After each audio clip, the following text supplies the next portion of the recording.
Baik, Assalamualaikum warahmatullahi wabarakatuh. Perkenalkan, nama saya Indikran dengan minus 10 Pada kesempatan kali ini saya akan menjelaskan secara singkat mengenai populasi dan sampel dalam penelitian.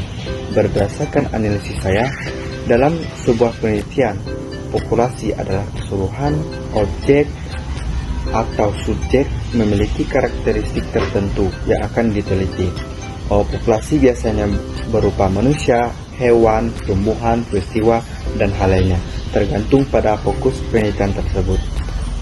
Namun, karena keterbatasan waktu, tenaga, dan biaya, peneliti biasanya tidak bisa meneliti keseluruhan populasi. Oleh karena itu, diambillah sampel, yaitu sebagai dari populasi yang dianggap bisa mewakili karakteristik populasi secara keseluruhan. Dalam analisis saya, pemilihan sampel sangat penting agar hasil penelitian ini bisa valid dapat digenerasikan ke populasi. Teknik pengambilan sampel ini pun harus tepat, apakah itu secara acak ataupun tidak secara acak, tergantung dari tujuan dan jenis penelitian yang akan diteliti nantinya.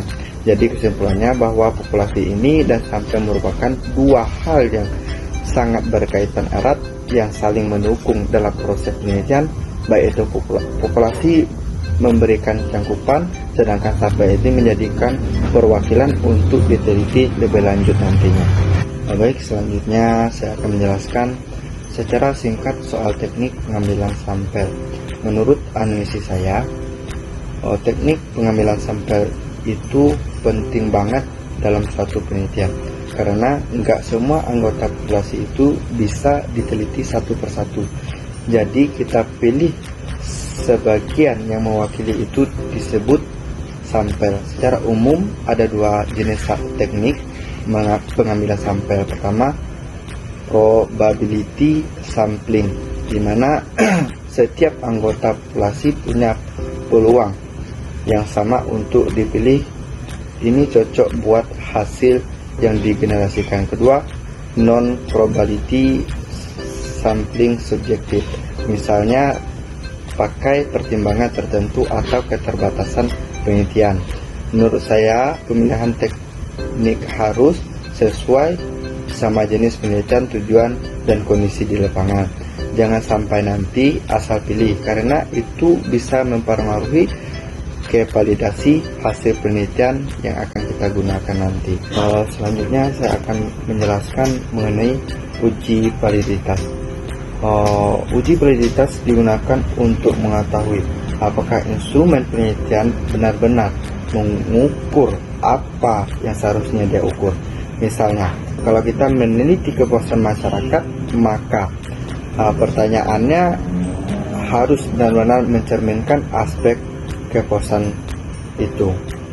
Menurut analisis saya, uji validasi ini penting agar data yang dikumpulkan tidak salah arah nantinya. Biasanya peneliti menggunakan teknik korelasi seperti rumusan Pearson untuk melihat apakah tiap item relevan dan keseluruhan variabel. Dengan uji validasi yang baik, maka hasil penelitian akan lebih akurat dan bisa dipertanggungjawabkan nantinya. Kali ini saya akan menjelaskan mengenai uji reliabilitas. Uji reliabilitas ini digunakan untuk mengukur sejauh mana suatu instrumen penelitian menghasilkan data yang konsisten dan stabil jika digunakan dalam kondisi yang sama berulang kali. Menurut analisis saya, reliabilitas ini sangat penting agar hasil penelitian tidak berubah-ubah hanya karena alat ukur yang tidak konsisten. Salah satu teknik yang sering digunakan dalam alpha Cronbach's, terutama instrumen berupa kuesioner. Semakin tinggi nilai reliabilitas, biasanya mendekati angka 1, maka semakin baik pula kualitas alat ukur dalam menghasilkan data yang dapat dipercaya nantinya. Terakhir, saya akan menjelaskan mengenai instrumen penelitian serta ciri-ciri instrumen yang baik. Instrumen penelitian adalah alat yang digunakan oleh peneliti untuk mengumpulkan data yang dibutuhkan. Bentuk bisa bermacam-macam seperti angket, wawancara, observasi, dan dokumen, tergantung pada metode yang digunakan oleh si peneliti tersebut. Menurut analisis saya, instrumen adalah komponen penting dalam penelitian karena data yang baik hanya bisa diperoleh jika alat ukurnya tepat.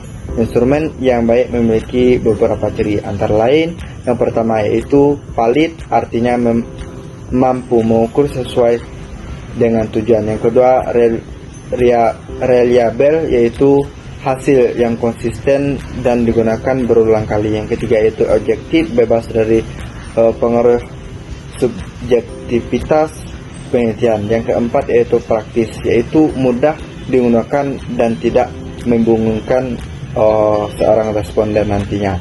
Dengan instrumen yang memenuhi kriteria tersebut, maka data yang diperoleh akan lebih akurat, relevan, dan bisa dipertanggungjawabkan secara ilmiah.